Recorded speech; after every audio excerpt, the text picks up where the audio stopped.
Okay, what is a protagonist? A protagonist is a major character that your reader mainly follows throughout the story. In most stories, you view the story from their point of view. There are other times where we follow two protagonists, in which case we would consider them deuteragonists.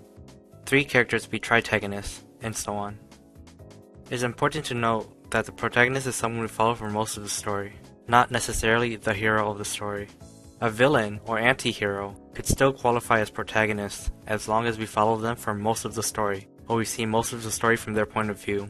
Conversely, just because someone is a hero doesn't mean that they are the protagonist.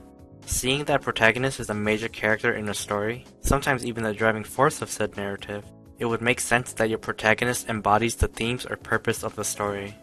What do I mean by this? Well, if you're trying to make a harem or wish fulfillment story, it makes sense to create a simple and blank protagonist so that the reader can self-insert themselves into the story. If you're trying to explore themes of justice, maybe have your character be full of moral ambiguity or struggle with the decision of whether or not to kill the antagonist.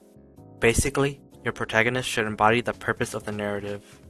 In terms of visual design, your protagonist's looks should also serve the purpose of the narrative. If the character is meant to be a blank slate for the audience to self-insert, then the protagonist should look boring and plain. If the character is meant to avoid suspicion, then they should look normal or good-looking. If the character is meant to stand out or be heroic, they should look interesting or appealing. This has more to do with character design in general, but your protagonist's visual design should also be in service to the narrative. So there are actually two types of protagonists when it comes to how they interact with the story. Static versus dynamic characters. Static characters don't really change much throughout the story, if at all. Dynamic characters change as they experience things within the story. Dynamic characters are what people usually think of when they talk about protagonists, like Luffy or Thorfinn. On the other hand, people usually think static protagonists are bad, because they think a character should undergo significant change over the course of a story, but that's not true. Static characters don't really change, true, but they usually change the world or characters around them. An example of a static character is Kino from Kino's Journey. The formula of the series is Kino visiting a city for 3 days before leaving to another city. She herself doesn't really change from her time in the city, but the characters around her during that time period do. It's purposely done this way, so that the audience is left with philosophical questions that are propped up during Kino's time in the city. Kino herself doesn't change, but that's because it's the audience that is meant to consider the change. A more popular example of a static protagonist you can consider is David Martinez from Cyberpunk Edgerunners.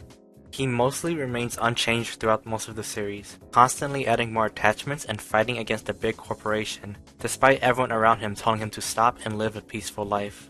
Even after the death of multiple people close to him, he continues unchanged until his ultimate demise. His story is more of a tragedy, where he's a tragic hero whose inability to change leads to his downfall. These are the basics of a protagonist. Think carefully about the type of story you want to tell and form your protagonist around that story. Okay, go right now.